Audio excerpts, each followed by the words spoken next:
you're too cool to dance to it now. Hello and welcome to A Muggle's Perspective. Hi, Braden.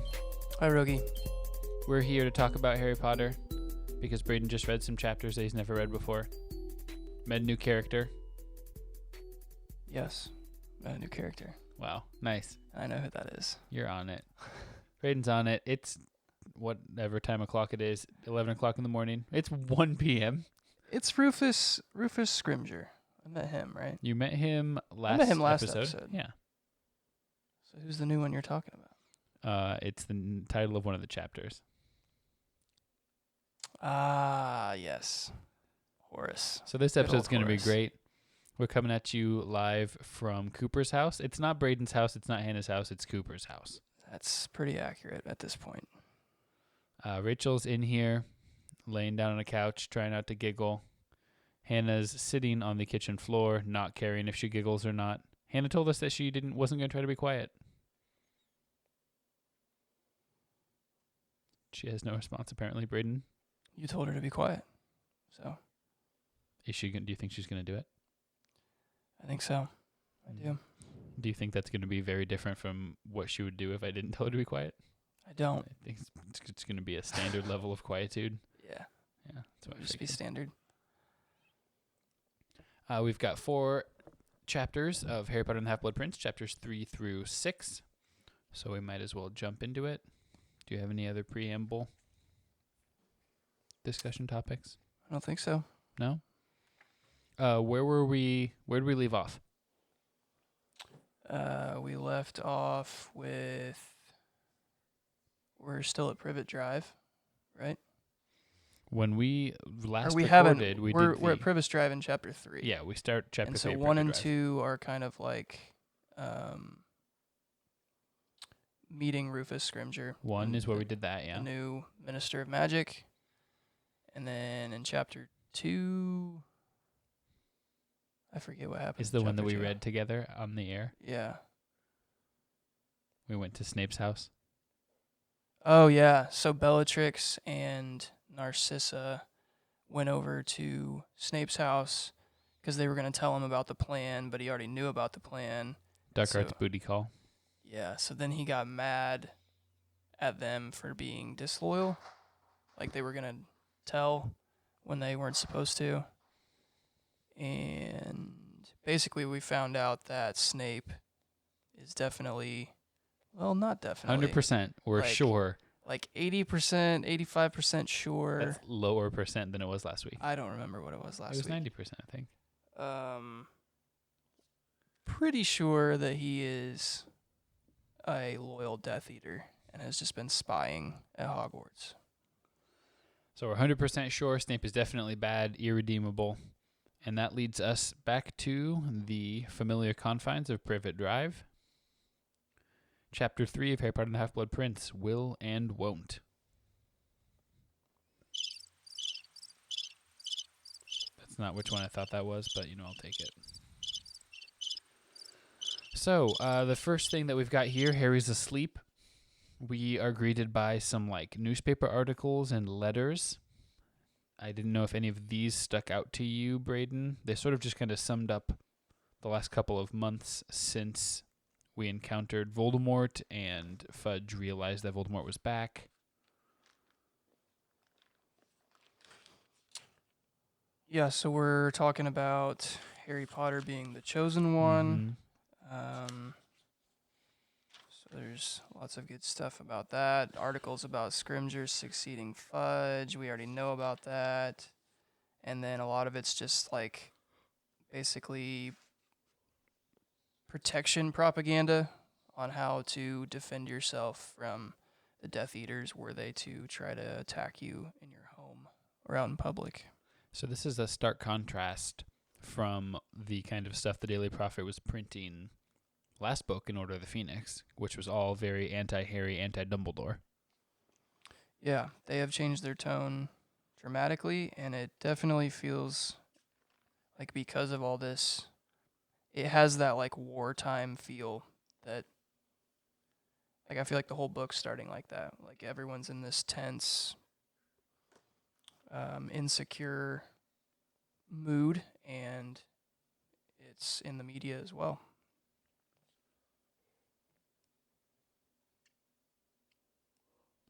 Sorry, yawn. So the world has finally come around to taking this whole thing seriously, basically. Yeah, I don't think anyone can be hesitant on Harry or Dumbledore telling the truth anymore. We do have a letter from Dumbledore, which Harry was particularly interested in, on page 43. Yeah, so he's basically just reaching out to Harry saying he's going to show up and get him out of there. And so Harry is well prepared for this when he does show up? No, he doesn't. I think it says he doesn't even really start packing because it's almost too good to be true. Like, there's no way that this is going to be real. So. But then he kind of rudely isn't packed and ready to go when Dumbledore gets there, you know? Yeah, I wish he had like a magic wand or something that he could just wave it and get everything packed. Yeah, that would be a lot more convenient. That's too bad. Seems like Hermione should maybe teach him some household spells like that. Yeah. And then the next point I have written down is here, all caps, Dumbledursley. We have 3 pages of Dumbledore interacting with the Dursleys. Yes, which is always fascinating. So I think it's more interesting how Petunia reacts. Just knowing her backstory a little bit on being, is it Lily's sister? Yeah, Yeah, Lily's sister. And acknowledging that magic exists and this stuff is real. And I guess just it's a really satisfying end to the conversation when Dumbledore tells them that he's not super appreciative of how they've been treating Harry. I think we've all been waiting for justice in that. So yeah, definitely. That's one of my points I have for later on. And so Dumbledore isn't rude necessarily the whole time, but he calls out their rudeness. He doesn't just act like they're great the whole time he's there at Privet Drive. Yeah, so that's, I don't know, like I said, I feel like we've been waiting on that a long time, and hopefully, and we get a lot of conversation about how Harry's going to get to choose, in the wizarding world, he comes of age at 17 instead of 18, so he's this year going to turn 17 and be free to kind of make his own decisions on living quarters, right? Mm-hmm. Yeah. So he may never have to come back to Privet Drive. Yeah, we get some good... Dumbledore just lets himself in the door, and it's okay, we're going to go sit down. He's clearly taking charge. And then they do sit down to discuss the matter of Sirius's will. Yeah, so Harry's the rightful owner of Grimmauld Place and Creature.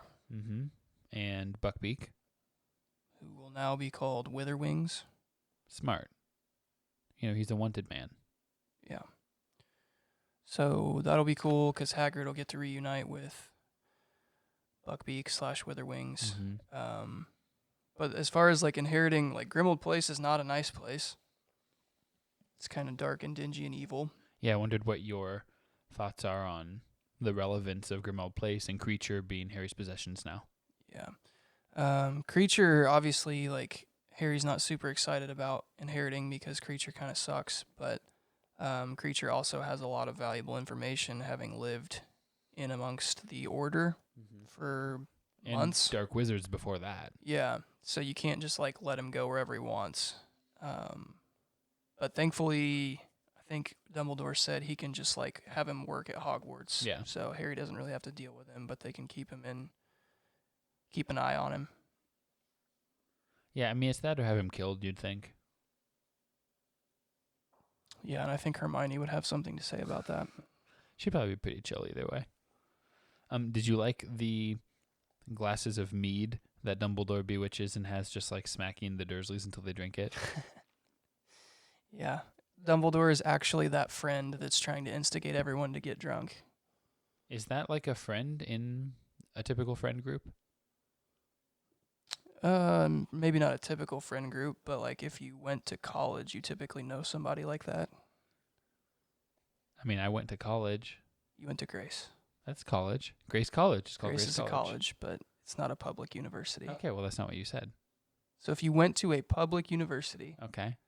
you typically either ran into someone, a friend of a friend, or had a friend that just wants to see everyone drink too much. Is that the Braden of the friend group? No, The Hannah? definitely not a Hannah. But I feel like I'm speaking a foreign language to you. No, I mean, like, I believe it. I just don't. I mean, my friends are always like, it'd be more fun to play board games if we're not drunk. Yes, and they're right. Playing board games while with people that are drunk sounds awful. Yeah, that's not fun either. Oh, hey, Coop. Pup break. I know. The book looks delicious, buddy. I yesterday described Cooper when he sits as penguin-shaped.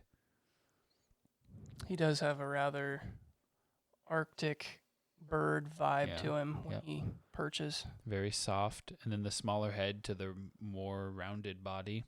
It's kind of vase-shaped, teardrop-shaped. He's a fluffy penguin. He is. He's a very fluffy penguin. He's a good little boy. Serious as Will. Those are kind of the main points. Do you see Harry doing anything with Grimmauld Place? Do you try to sell it?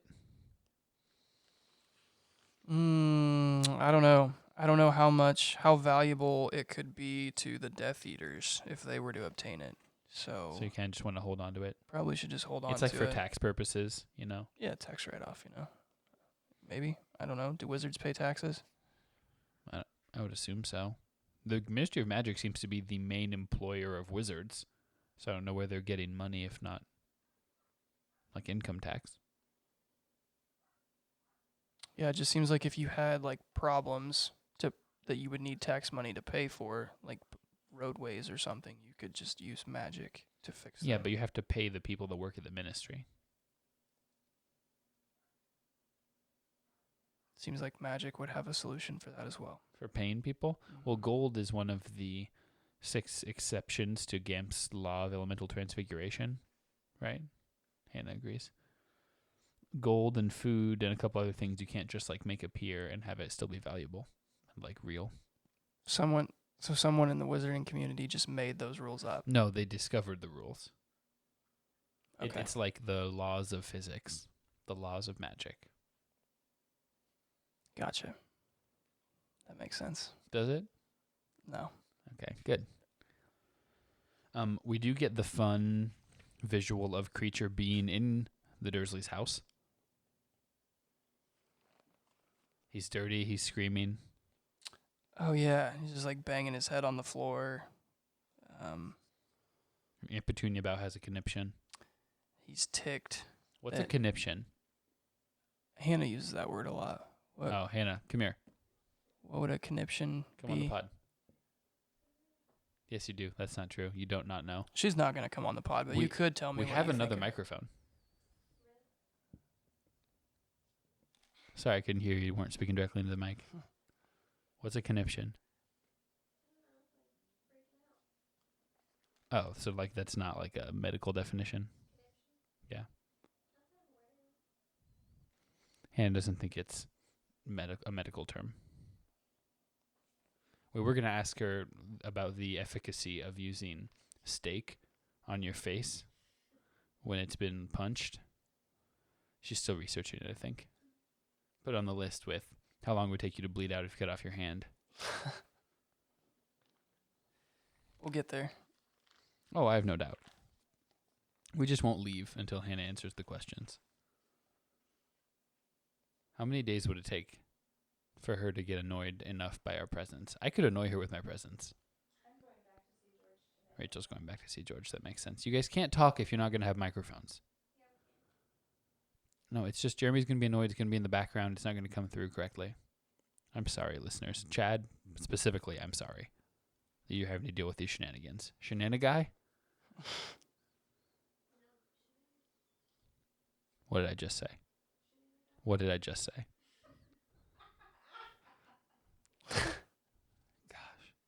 Cooper is literally the most helpful person that's not on the podcast for the podcast purposes. Did that make sense? Cooper, you're more helpful than Hannah and Rachel. Then, like we said, he sort of smacks down the Dursleys. The best part is when he says, okay, you did not do as I asked. I'm on page 55 here. You have never treated Harry as a son. He has known nothing but neglect and often cruelty at your hands. The best that can be said is that he has at least escaped the appalling damage you have inflicted upon the unfortunate boy sitting between you. And they don't even... The response isn't to say cruelty, neglect, like, no, we've given him food and clothes. They say, what do you mean, hurt Dudley? First of all, they're not going to call him Dudley. Dudders. Dudders. Icky Diddlekins. He's an 18-year-old boy. Icky Diddykins. 17.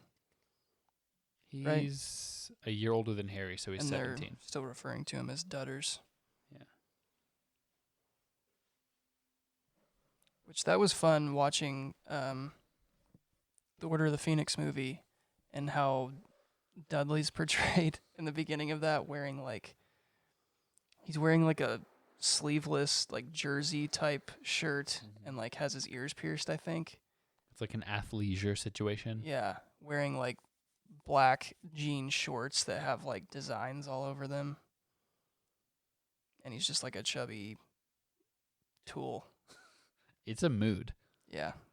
It made me laugh. I think you said, is Dudley wearing FUBU?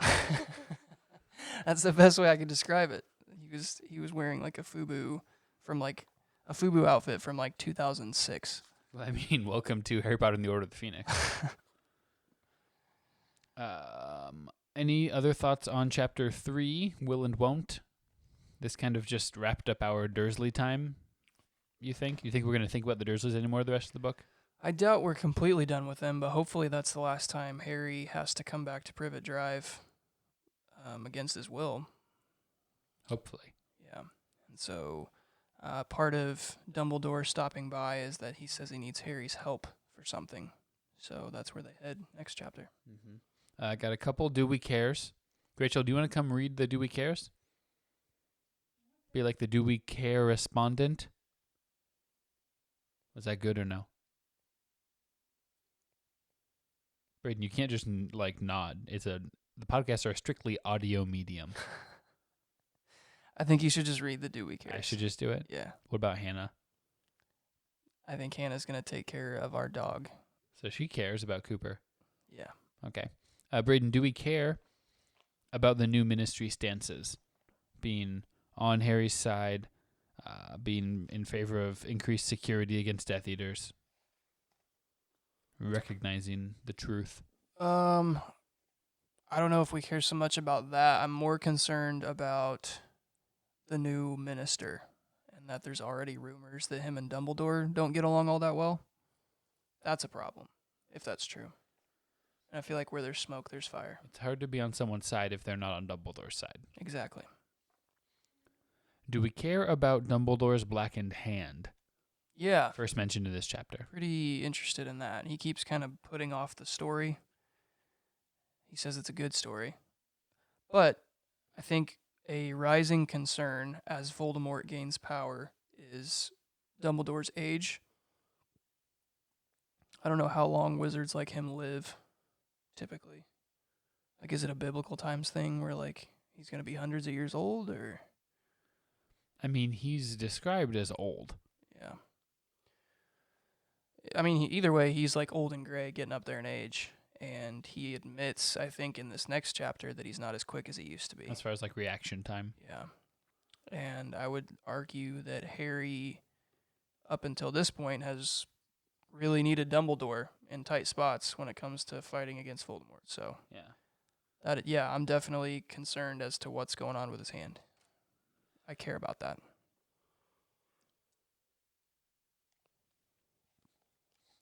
Do we care on page 56?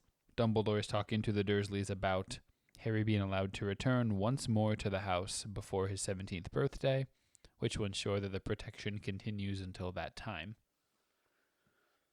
We sort of already touched on this, but do we care about seen the end of the road with Harry having to deal with Dursleys?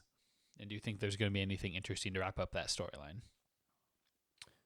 Yeah, I could see things getting weird with Petunia. Like her, like, 'cause she promised, she promised Dumbledore that she would watch over Harry when Lily died? Is that how that worked? Yeah, I think it was implied she accepted his request to do so. Yeah. And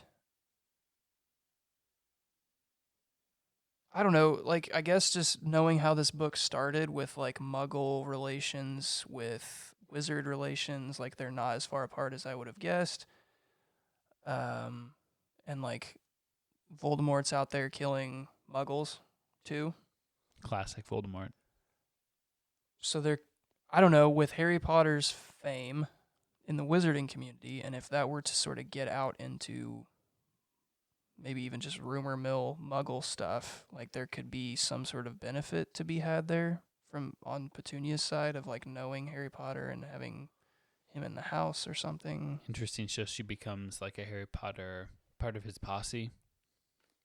More like a LeVar Ball situation where she's just gonna try and profit off his likeness.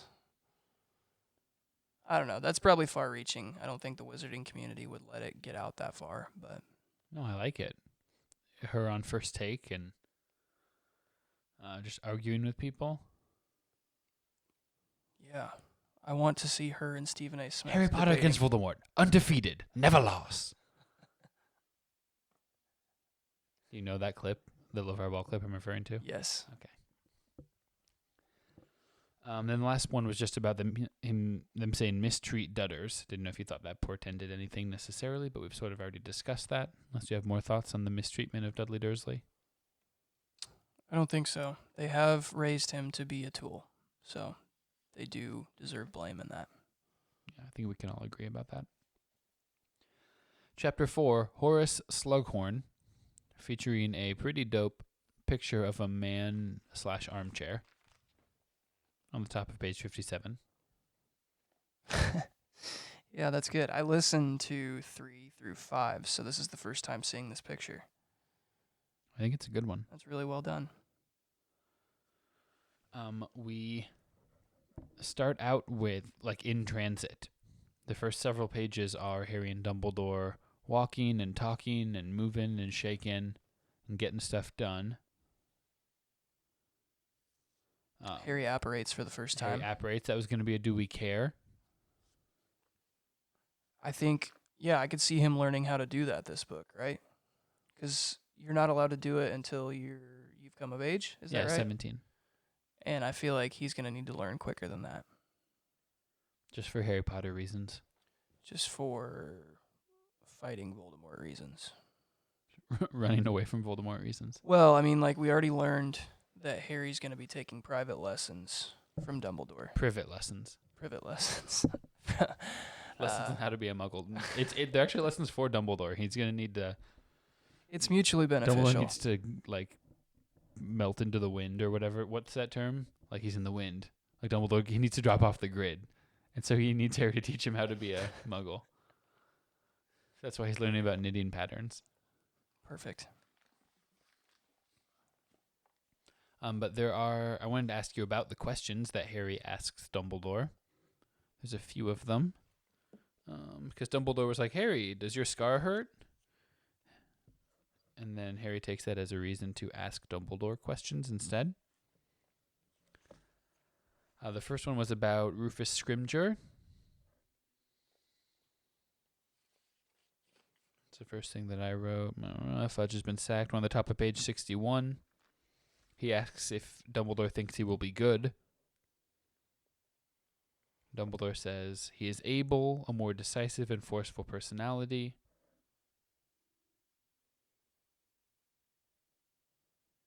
You don't care about that? And Harry interrupts and says, yeah, but I meant, and Dumbledore says, I know what you meant. Rufus is a man of action, and having fought dark wizards for most of his working life, does not underestimate Lord Voldemort.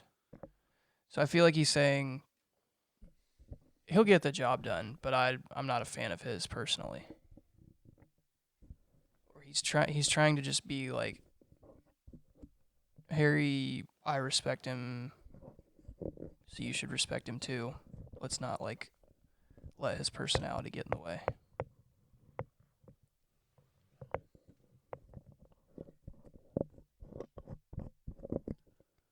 Sorry, I was trying to adjust my mic, but I did a bad job.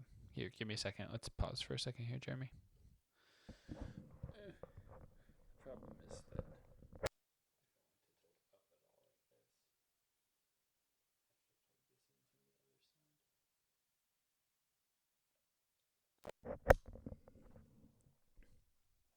okay, I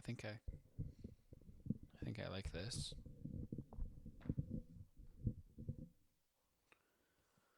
Might be a little more comfortable. Okay, we're back.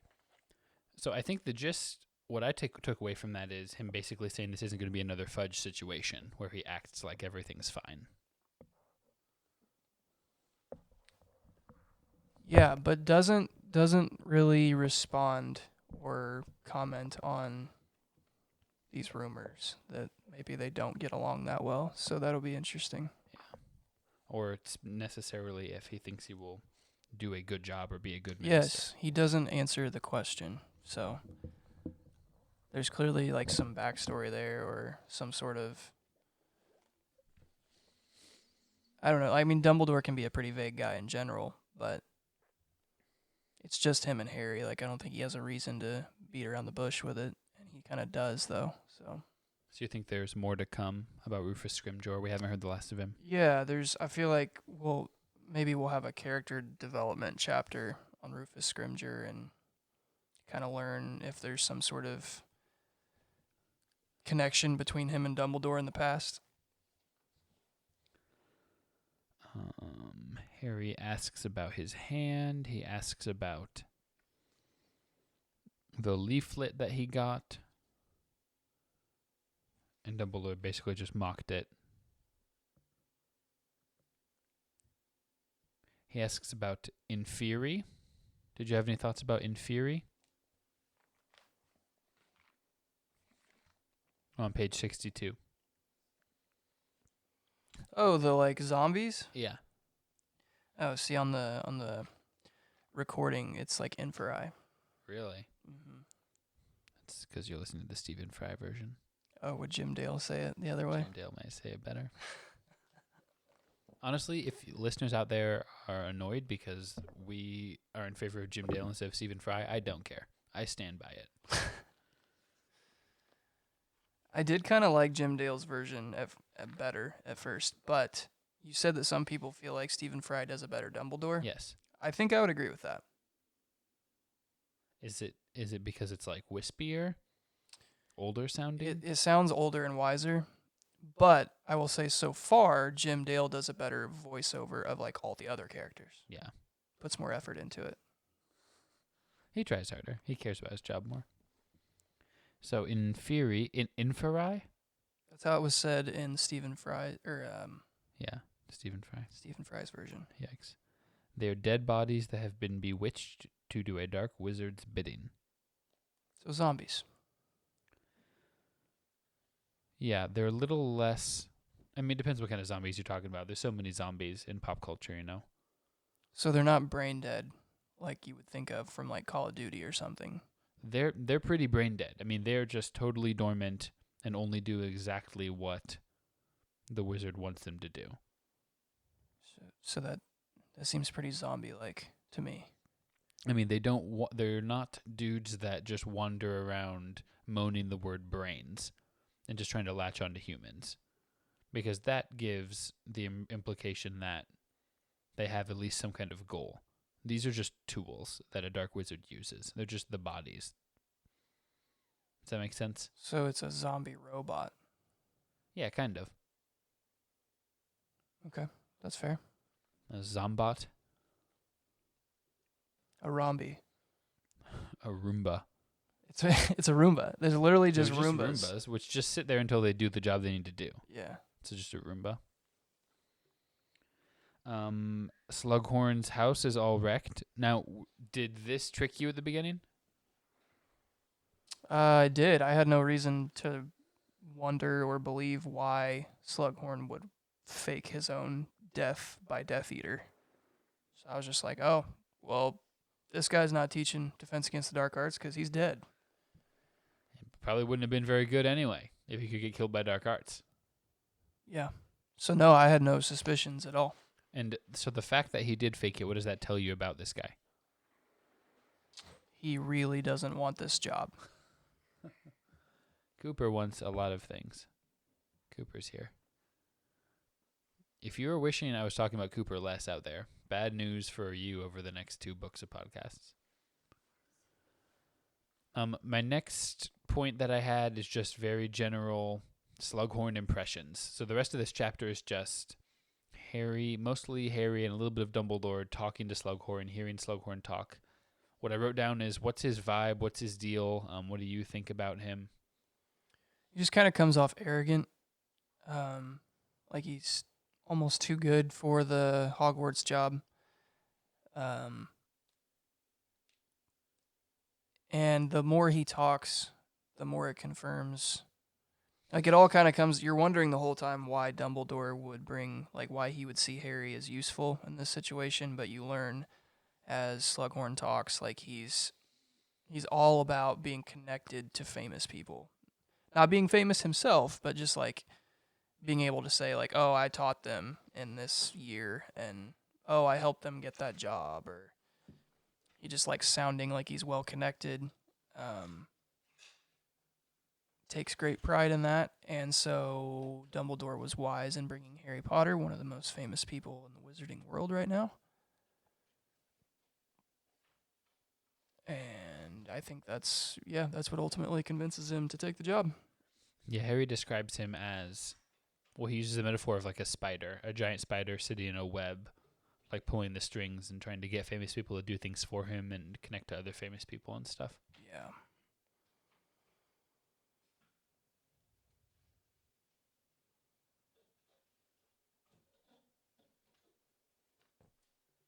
What's up? No, nothing. Do you think that he is good or evil? I don't really have any reason to think he's evil at this point. He just kind of seems like a retired teacher that thinks he's probably a bigger deal than he is. I mean, he was head of Slytherin House.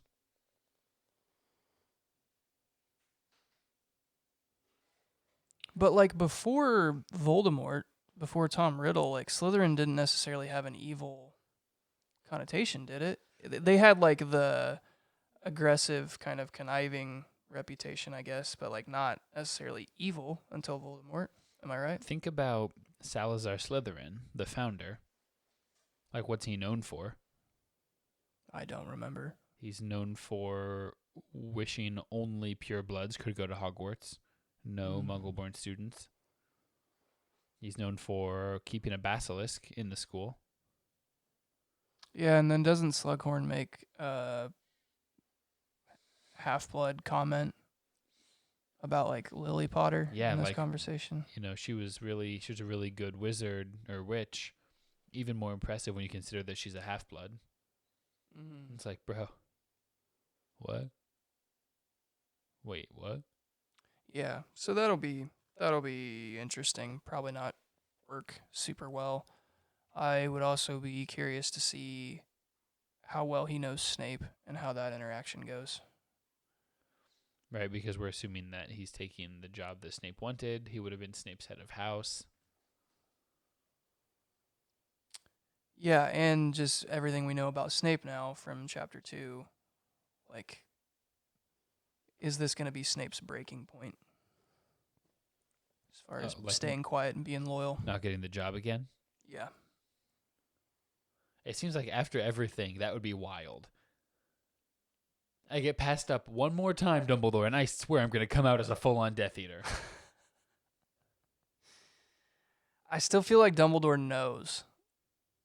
Like it's a spying on a spy who spies type Dumbledore's game. using him. Yeah. Dumbledore's losing his fastball a little bit. You said it yourself. He's old. But with age comes wisdom, I guess. But the mind is sharp.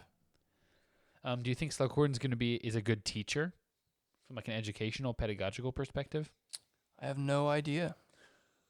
We don't have any experience yet with him as a teacher. We don't have a lot of experience with any good teachers.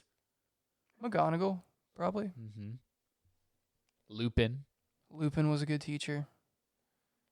Harry is a good teacher. Tom Lutz. Lomtoots is a good teacher. Pat McClamrock.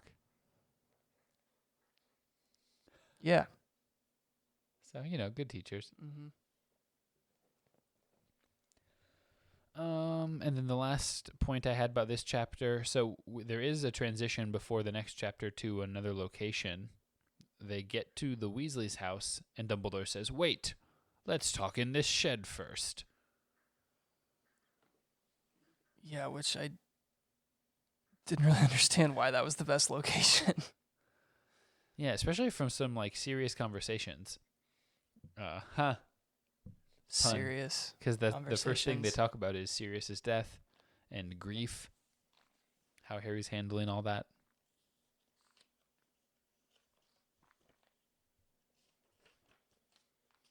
What did you think of the broom shed convo?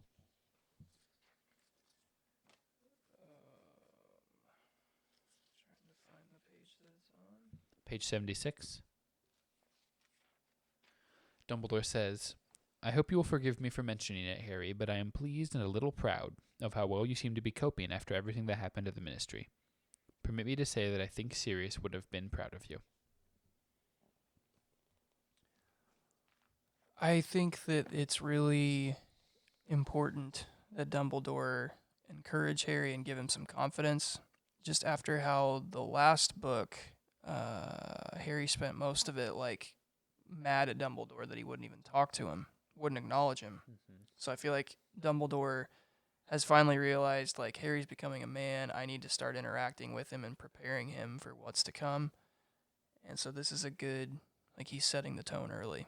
Hey, I realize you lost your only father figure you've ever really had or known in Sirius. And so it's almost like he's kind of stepping into that role as much as he can, kind of from a distance. He's acknowledging the importance of it and validating Harry's feelings, Yes. which is, like you said, a stark contrast to what went on last book. So it's trying to make up for it, kind of. Yeah. And like Harry says, I realized I can't shut myself away or crack up. Yeah, Dumbledore really encourages him to confide in Ron and Hermione. Yeah, did that surprise you at all? A little bit, yeah. But I think it just speaks to how highly Dumbledore thinks of the three of them as a friend group, as the Quad Squad. Yeah, Dumbledore trusts him. Now, what do you think about Harry, and we'll get into this next chapter too, his reticence to tell them? Why didn't he tell them already?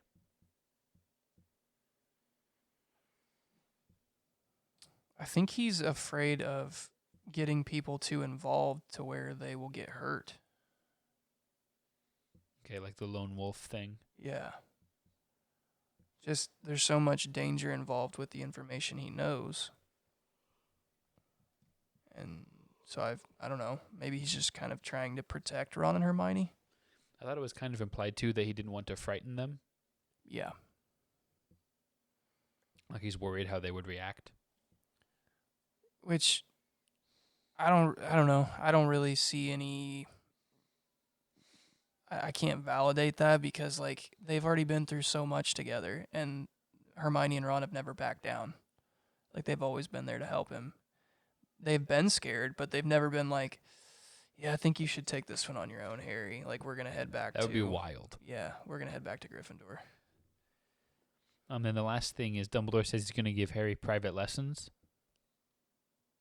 Yeah, but doesn't exactly say what he's going to teach him. So hopefully it's apparition and some crazy defense spells against the dark arts and More Patronus type stuff. yeah. it's almost like Dumbledore has acknowledged, like, hey, you know the prophecy now. You know that you're going to have to kill him. It's time for me to start giving you the tools you'll need to do that. So it's kind of a cool moment. And like I said, I guess for me, just reading it, I kept tying it back to the whole like fatherhood void that Harry has again. Yep. And I don't think Dumbledore's trying too hard to be like Harry's dad. He's just like, Harry, I thought maybe we could play catch. In the South Lawn, pretty private. It's got like a good wide swath of grass. Harry, I Just have bring a quaffle and I have an old car that I keep in the garage downstairs at Hogwarts, and I don't know, could use some fixing up. Do you want to maybe tinker with it? You know, maybe Sunday afternoons or something. we could crack open a cold one and just Once you try turn to do our 17, best with it. once you turn 17, I could we Not could now. sit down for a cold one maybe. It's England. It's kind of a different cultural vibe to it. But yeah, I think he's, like I said, I don't think he's trying too hard to necessarily be Harry's new father figure, but he is trying to fill some of that void and like, hey, I'm gonna encourage you, I'm gonna affirm you. Harry, your body's been changing, and I think you recognize that, and I can recognize that. So just if you have questions, I don't want you to have to go to HR to Toby like Dwight does in the office. Harry, some of your friends are gonna pressure you to drink. And I just want you to know that you can use me as an excuse if that happens. Tell him your dad would be disappointed and that you need to go home. I want you to feel like you can come to me. Do we hit the dad tropes? I think we got them all. Yeah. He's not going to have to do occlumency anymore with Snape. Seems like all for the best. Although,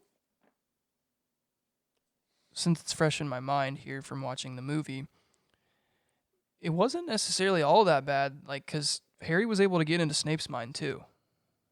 And see the memory of him and his dad. And I feel like it kind of weakened Snape a little bit. Like, It there's humanized him a little yeah, them humanized him, and there's obviously still that authority there, but Snape, like Harry knows stuff about Snape now that Snape doesn't want anybody knowing, and so in my mind, just like from a personality level at Hogwarts, it kind of weakened Snape a little bit. You would say that to his face, I bet. Oh, definitely. You would? No, maybe. I think you're weak, Snape. You've been weakened slightly. You are still an authority figure to me, but a less intimidating one.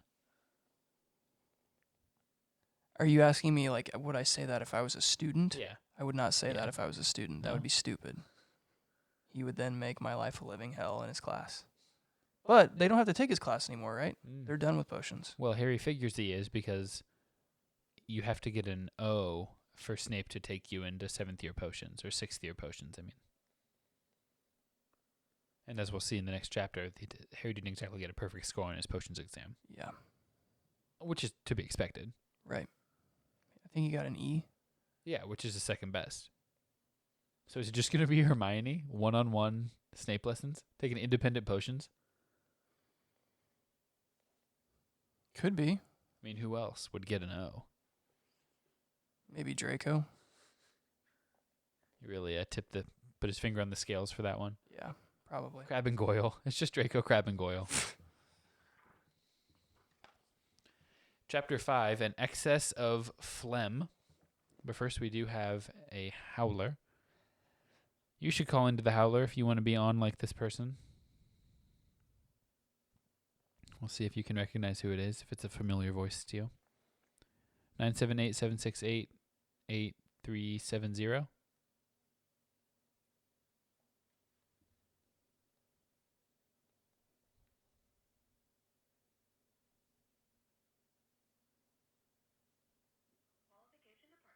It's not working. Give me a second here. Why aren't you working? Bluetooth. It's connected.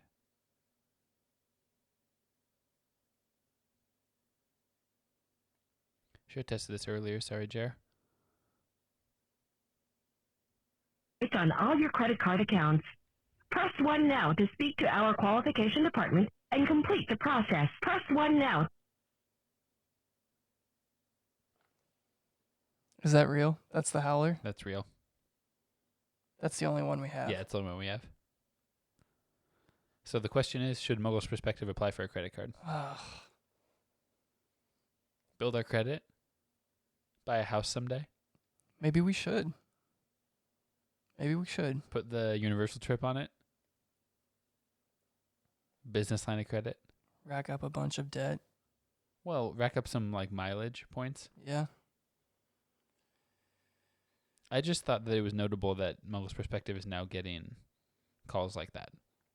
Like the number is in that database to get a call. It's just a little disappointing. I thought we were going to get like a Bo rant I know. or a Chad message. But instead it's a friggin' telemarketer. Well, Happens. onward to 5 then. Chapter 5, An Excess of Phlegm. So we're going to be reading this one out loud with just Braden reading all of Fleur's lines. We are not doing that. Okay. But Harry would and be interesting. Dumbledore approached the back door of the burrow, which was surrounded by the familiar litter of old Wellington boots and rusty cauldrons, semicolon. Harry could hear the soft clucking of sleepy chickens coming from a distant shed. You're never going to softly cluck for me? No, because we're not reading this whole chapter. That's not how chickens sound. I don't know how chickens sound.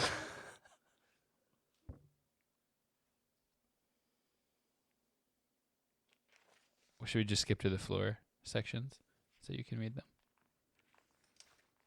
I think we should just talk about the main points of chapter 5. Okay, well, we sit down. We've got some good Molly conversations. Tonks is there. Oh, do we care about Dumbledore's favorite flavor of jam being raspberry? I feel like that's something we should remember. It's like it's just a fun little Dumbledore thing to kind of add to the quirkiness of his character, but to me that seems like it could be something that JKR would like. I don't know, like that would be cuz doesn't he say that's how you can tell if it's me or an imposter? Yeah. There'll probably be imposters at the end of this book. Miles beneath the school. I mean, most books involve someone using a bunch of polyjuice potion, you know? Yeah. And with the whole like Inviri or Inveri thing, like maybe they can use magic to make it look like Dumbledore or something. I don't know. And like big picture, let's be clear, raspberry jam, delicious. It is I'm here very for a good. raspberry flavored jam. Jam in general is good. Yeah. Hannah, do you have any jam? No jam? Jeremy jam? You've been jammed. Get jammed, nope. I was calling her nope. Okay, we're talking to Molly, and Arthur got a promotion. What do you think about that? Good for him. He's put in the time. He's been through a lot. He's been loyal to the ministry. Well, loyal to a point that they were insane in the last book, and Yeah. but seems like the best guy for that job, for sure. Arthur's heading the Office for the Detection and Confiscation of Counterfeit Defensive Spells and Protective Objects. The ODCCDSPO. For short. Pico.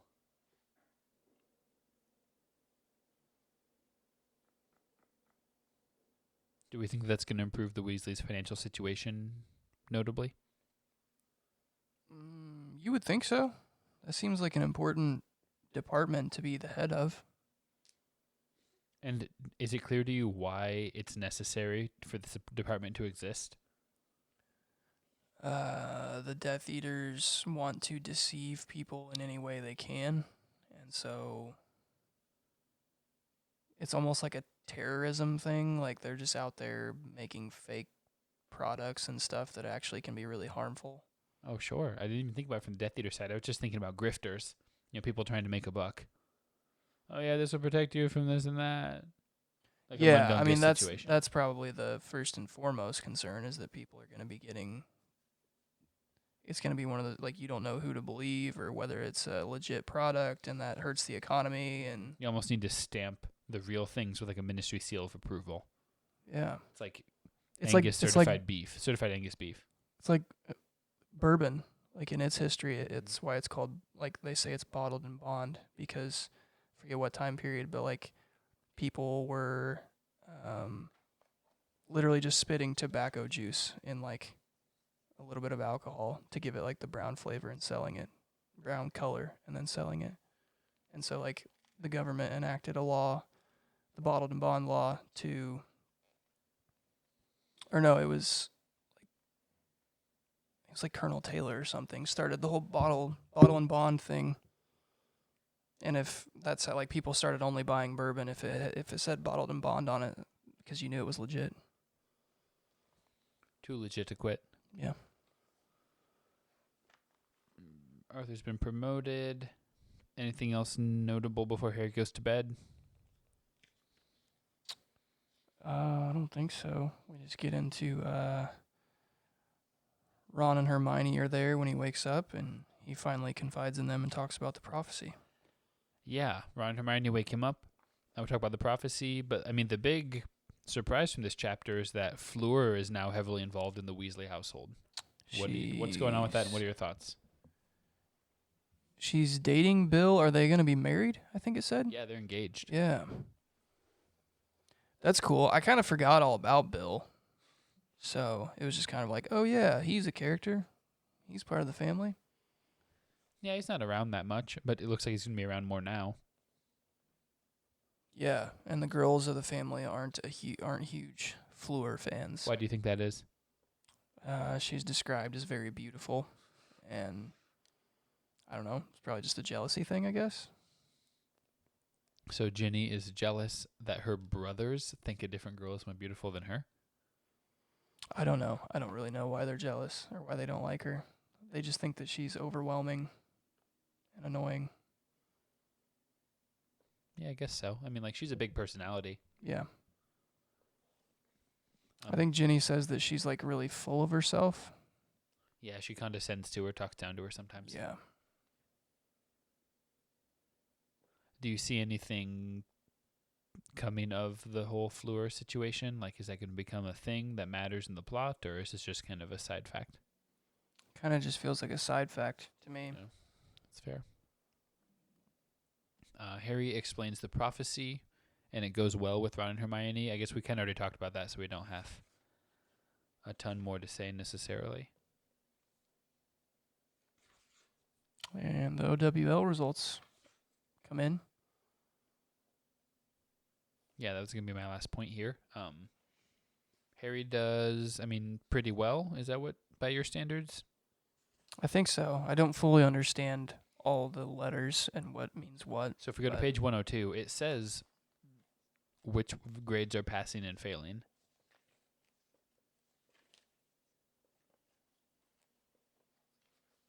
So you could get an outstanding O, an E for exceeds expectations, or an A for acceptable. Or you can get a P for poor, D for dreadful, or T for troll. Those are the failing grades. And Harry passed everything but divination. And history of magic. Who teaches history of magic? The ghost, Professor Binns. So this is basically just like a report card. Yes, that's exactly what it is. So does he have to retake those classes? No, he just doesn't get, he's not going to be able to take those. So an OWL is kind of like an AP class or a like SAT score credit thing. So like you need a certain number of OWLs to be able to go in to get into certain programs. Like if you want to become an Auror, you have to have, You have to take the year 6 and 7 classes, the Newt levels, in all of these different things. And in order to get into those classes, you have to pass your OWLs. So this is basically just deciding what they're going to be allowed to sign up for next year. Oh, so they're not too worried about not passing those. Yeah, because Harry isn't like pursuing a career in magical history or something. I mean, that could be kind of cool, like an Indiana Jones historian type.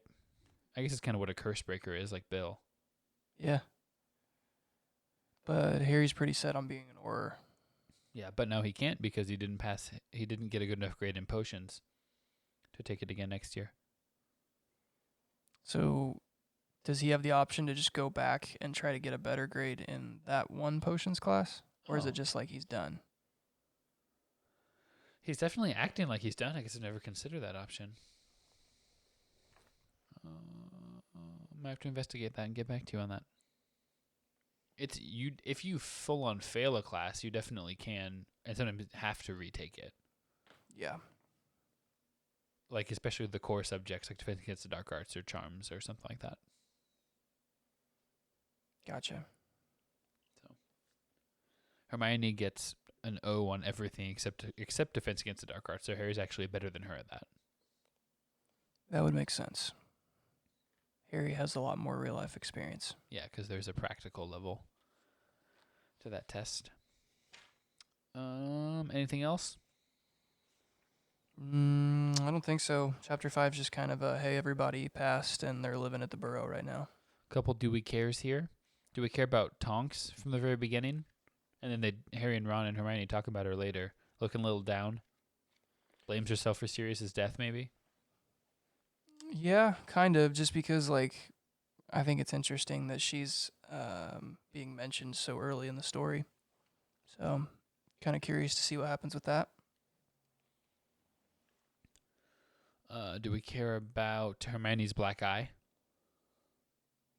She just needs to hang out with Hagrid and put some steak on it. She'll be fine. Some dragon steak, give it to Fang. Fang will be in favor of that, I guess. Yes. Would Cooper eat a steak? I think he would certainly try. He would give it his best. And it would just be like a quantity issue? Mm-hmm. He'd probably make himself sick, which would be fun for us. No, it wouldn't be that fun, I don't think. When On second thought, you're right. when George gets sick, it's not that fun. Because then you have to clean it up, unless you get him outside for it. All right, Chapter 6, Draco's Detour. Anything we need to touch on before we dive in here?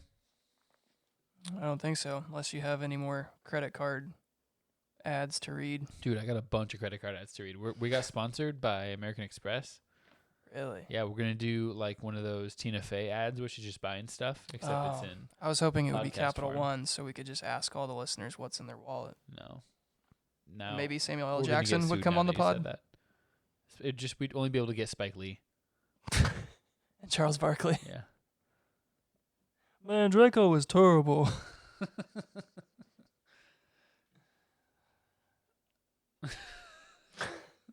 That's your whole Charles Barkley impression.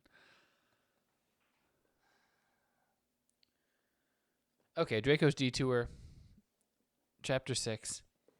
Harry has been living at the Burrow, and all that we get to hear very much about is all of the bad news, the reports that they keep hearing. People are dying, people are disappearing. Not all is well in the wizarding world, despite Rufus Scrimgeour taking over for Cornelius Fudge. Cornelius Fudge. And I feel like it kind of gives the vibe that, like, the Death Eaters have the upper hand. Like, there aren't that many reports, or it doesn't mention many reports on, like, Aurors finding Death Eaters or having any wins against them, so it's kind of concerning. Yeah, I didn't even think about that being the subtext, is when you're only hearing negative news, that means there's no positive news to report. Specifically, some of the guys on Diagon Alley, Fortescue and Ollivander, have been taken. Do we care about them specifically at all, or is it just the general trend? I would say at least from reading it, I cared about Ollivander potentially being kidnapped, being a wand maker, and if he's being manipulated to make special wands for the Death Eaters, I feel like that could be bad. Giant reindeer, like huge wands with like more focused energy. I hadn't thought that, but yeah, that could be really bad. It's kind of like capturing. It's like when in the first Iron Man, when they got Tony Stark and they were like, "You're gonna make an extra big terrorist bomb for us." Exactly. Yeah. Maybe Ollivander will walk out with a suit made of wands. That would be pretty cool. Just be like Wand Man. blasting people. Dun, dun, dun, dun, dun. I always wish they would use that song more in the Iron Man movies. I think it's a less is more type thing. You could overdo that pretty easily. You could, but I think there's room, there's wiggle room Yeah, in the amount that they did use. you're probably right. Thank you. Okay, we've got a trip. Everybody's heading out. We're going to Diagon Alley. Diagonally. And do we have any thoughts about that? The trip, maybe the leaky cauldron. It seems empty. Diagon Alley is different. Did you pick up on that vibe at all? Yeah, I mean, it's just that whole vibe I was talking about earlier where, like, nobody... I don't know. There's no positive reports coming out. People are going missing. People are scared to get out of their houses. Like, it's a wartime, like... I don't know. It's just like there's this aura of like fear and uncertainty. Just a sinister feel. Yep. And so that's manifesting itself in the leaky cauldron being empty, a bunch of stores being shut down. You got people selling, amulets effective against werewolves, dementors, and Neferi. Like, do you think those are really going to successfully protect them? No. I mean, that's why Arthur Weasley has the job that he has now. Like, Yeah. there's always going to be, like, shysters trying to profit off of fear and uncertainty. Yeah. I tried to come up with some other specific talking points here, but, I mean, we really just have to jump to when we're at Madame Malkin's and we encounter Draco at the dress shop. Yes.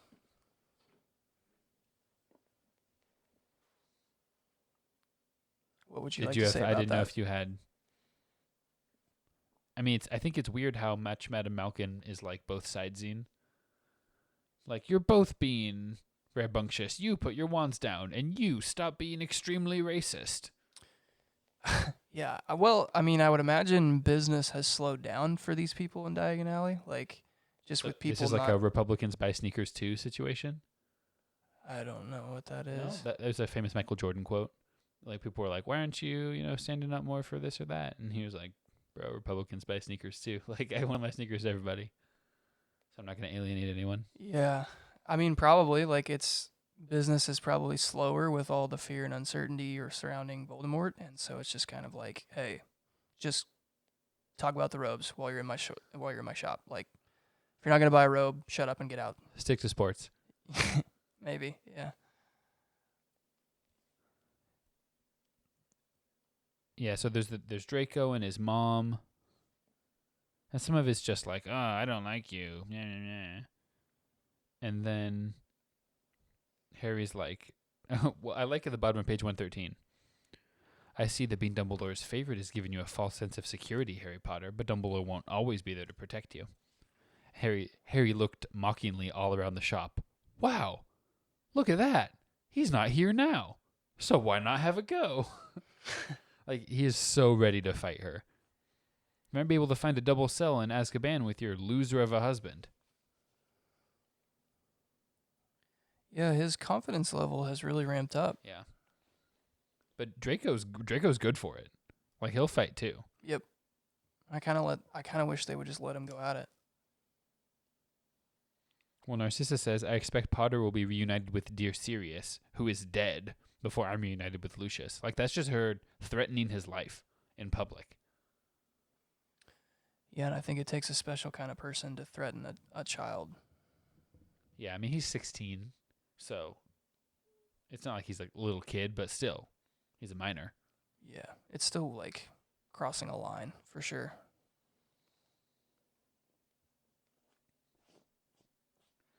Madam Malcolm kind of shoos him out. Hagrid goes, "Oh, they wouldn't dare make trouble in the middle of Diagon Alley. They're fine." He's not really taking the threat seriously. Yeah, I mean, I don't think Harry has any.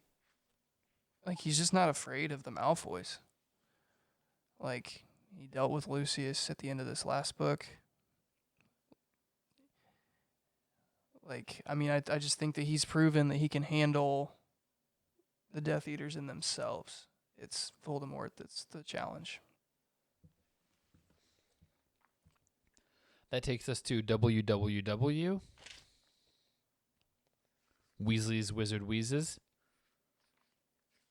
Yeah, they're doing well. Yeah, I wanted to just kind of give you the floor. I didn't take any specific notes on this section. What kind of items that they're selling seemed interesting to you? Well, they have an ointment for Hermione that will get rid of her bruise. I think they said within like a week. That was interesting. They have, I forget what they call it, but it's like a diversion. Like you Oh, can, a decoy detonator. yeah. And so, sounds like that could be useful. I think Harry gets one of those. I think it's cool that they tell Harry, like, your money's no good here. Like, you helped us get started, so just get whatever you need. Which I feel like could be really useful moving forward. Because some of this stuff is really good. Like, Hermione makes the comment, like, this is really, like, next level magic. Yeah. The love potions. Yeah. Daydream potions or whatever. Yeah, so I think it was just kind of interesting. Like, it requires you to respect Fred and George, I think, more than I ever have in like this series so far. As wizards and magicians. Yeah. Like, you just kind of look at them as goofballs up until now, and it's like, no, they really have legit skills, and they're just putting them to a different use than people are used to. So, Well, and they've got the Muggle like tricks, like card tricks and rope tricks and stuff. diversifying. Yeah. Yeah, they can Well- reach all crowds. And then did you pick up on them actually legit selling like shield hats and stuff to the ministry? No, I guess I missed that. They ordered 500 hats or something. Let's see, what page is this on? Oh yeah, we're on the top of page Oh, 119. Yeah. We thought shield hats were a bit of a laugh. Challenge your mate to a jinx while wearing it. Watch his face when the jinx just bounces off. The ministry about 500. So we've expanded shield cloaks, shield gloves. And then we'd get into the whole area of defense against the dark arts. Instant darkness powder. So they're just, I mean, they're good businessmen. Yeah, they're really thinking broadly Yeah.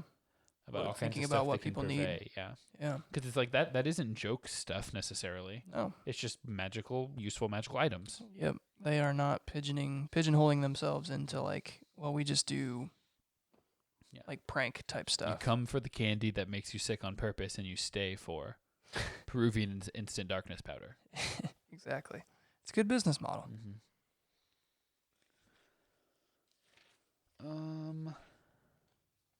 I do like when they spend a few paragraphs interrogating Ginny about her dating life I can relate to this as an older brother of two sisters and being interrogated or doing the interrogating.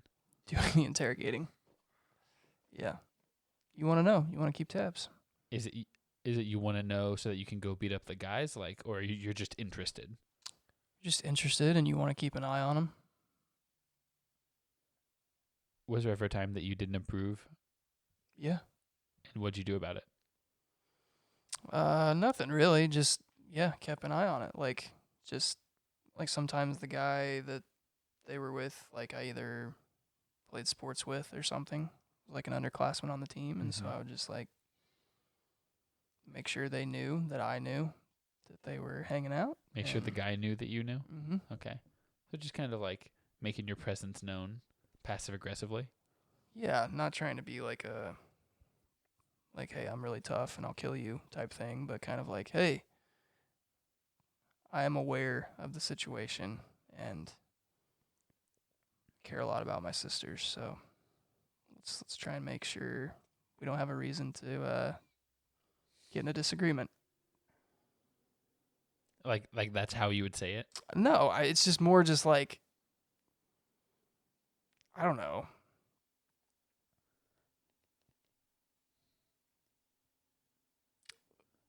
Like just simple,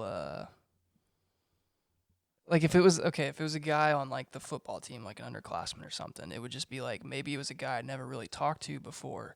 But like I walk in the locker room after finding out that they're dating or whatever and just be like, hey man, what's going on? And just have this weird interest in like, Yeah. just kind of like, I'm not going to come out and tell him, hey, if you mess with my sister, I will murder you in cold blood. Yeah. Just kind of like, what's up, man? Just get a little bit of crazy eye. Yeah, just kind of a weird, like, I'm pausing too long between stuff and like staring at you too long. Yeah. So Just he kind of- knows, and you yeah. know they like you're on the same page. Yeah. Without having to say it. Yeah. Yeah, that's a Braden move. I can see that. I like when they say, we're not selling them to our sister, not when she's already got about 5 boys on the go from what we've heard. Yikes. But it does look like Ginny's dating Dean Thomas right now.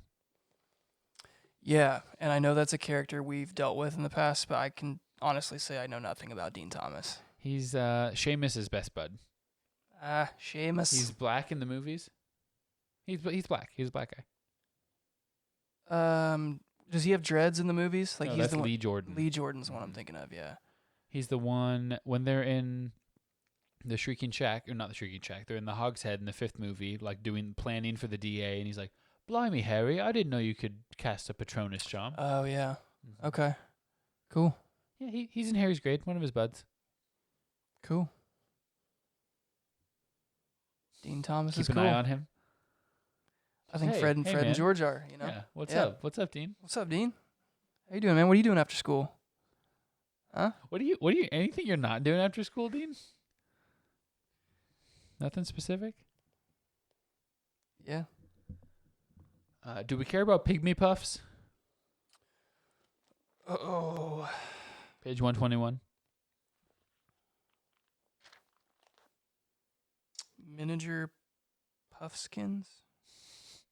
We can't breed them fast enough. They're just like tennis ball sized animals with the consistency of Cooper's fur. And maybe some eyes, and that's it. Those sound fun. I don't think I didn't read over them thinking like I should care about these. Okay. They seem important. We don't care. All right, that gets us to the kind of main event of this chapter, the Malfoy-related stuff. Walk me through what's going on with Malfoy here. And So- what's important about it, if we care about any of it. Well, they're in the Weasley shop and see him kind of like sneaking around without his mom. So Harry, Ron, and Hermione jump under the invisibility cloak and kind of follow him around. And he goes into Borgin and Burke's. Is that how you say that? Yeah, Borgin. Borgin. Which is just like a little weird store that sells like dark arts objects, I guess. Like kind of antiques and stuff. Do you remember when we've been in this shop before? Yeah, it was really early, wasn't it? And Yeah. it was like, is that the one that they almost got in a fight in, but like between Mr. Weasley and Lucius? That was at the bookstore. Okay. It's in that same book though. Remember when Harry tries to take flu powder and he overshoots it and he doesn't end up at Diagon Alley? He goes to Nocturne Alley on accident. Okay. He comes out of the fire. He's accidentally in this shop, Borgin and Burke's. I don't remember what happens there. He just overhears the Malfoys like trying to sell some sketchy dark arts Oh, stuff, yes. Yep. so they don't get caught with it. Yeah. So yeah, sketchy stuff goes on in this little store, and Malfoy's in there, and they can't hear him, but it looks like he's kind of threatening Mr. Borgin. And they finally get a pair of extendable ears. Mm-hmm. And he's basically threatening Mr. Borgin to repair something for him and hold on to something. Yeah. But they never can figure out what it is because he like steps behind a shelf. And like Hermione tries to go over there like non-suspiciously and act like she's getting a gift for Malfoy and like, hey, has he had anything like held here? I just don't want to get him the same gift if he's already gotten something. And Borgin's like, yeah, get out. Yeah, I was going to ask you specifically what you thought of Hermione's ruse. I think she maybe should have ran that one by the fellas before taking off. She's usually very clever and smart, but It's this like was not a great plan. The timing was just like way too like, oh, Malfoy just left and you're rolling in here wanting to know what he might be holding. she's good in theory, but in the field, it can be a little tough. Yeah. So at this point, I guess, what are your theories about what Draco was doing there? I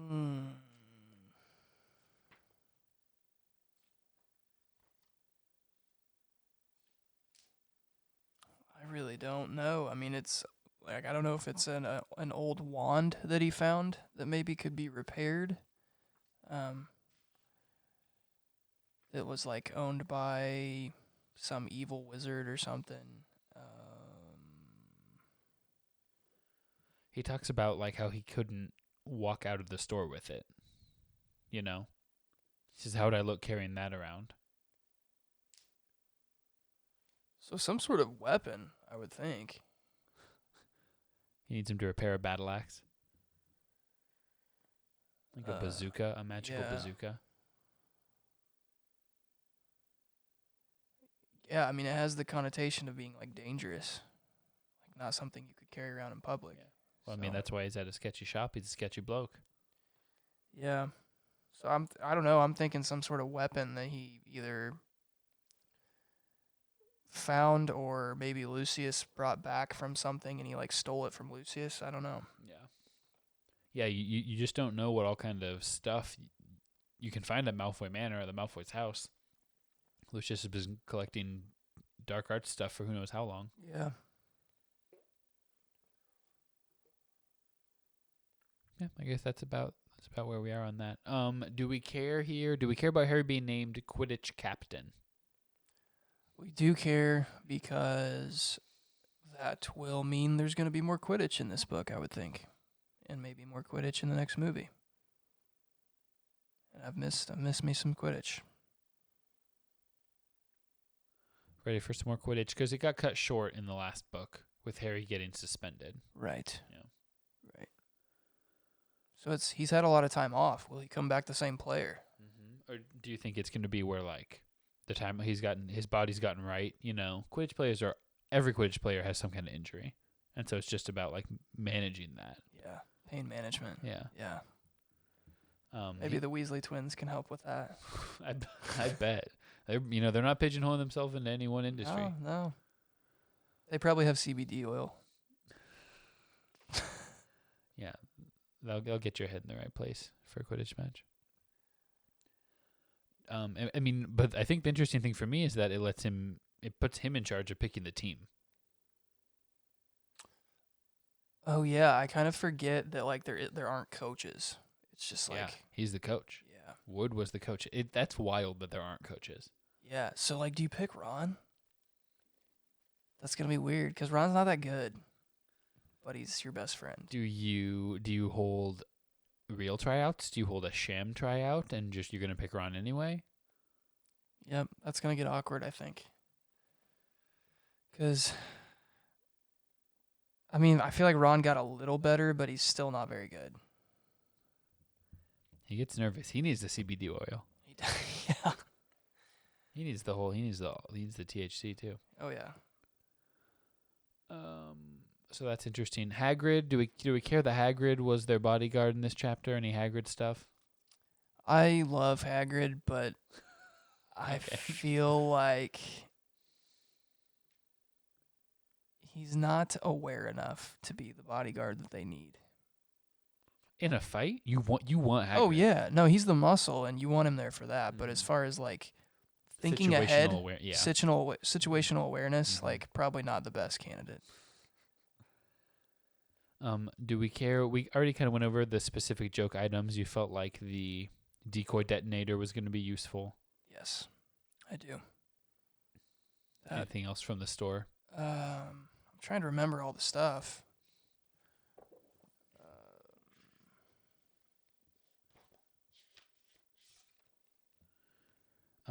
You know poo, the constipation sensation that's gripping the nation. Nosebleed nougat, trick wands, self-inking, spell checking, or smart answer quills. Reusable hangman, spell it or he'll swing. Patented daydream charms. I guess I'm just trying to think about things in terms of whether it'll be useful in the fight against the Death Eaters. What else? Pimple remover, love potion.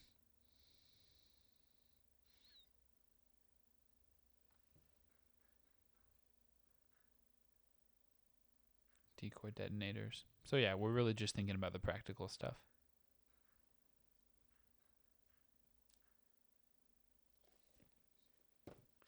Anything else from these chapters? What do you think? Are we going to be at Hogwarts next chapter? Yeah, I think we'll get into the new classes, and I think things will heat up with between Harry and Draco. So we see things really coming to a head. Like, are they going to actually fight? I hope so. Wow. Yeah, I want some action, some fighting action.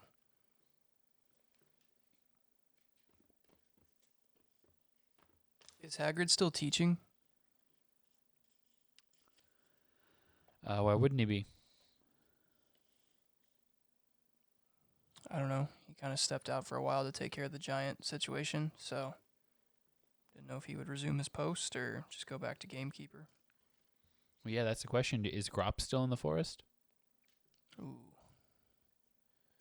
Hopefully he's still just training Grop. And he will be a useful weapon in the long run.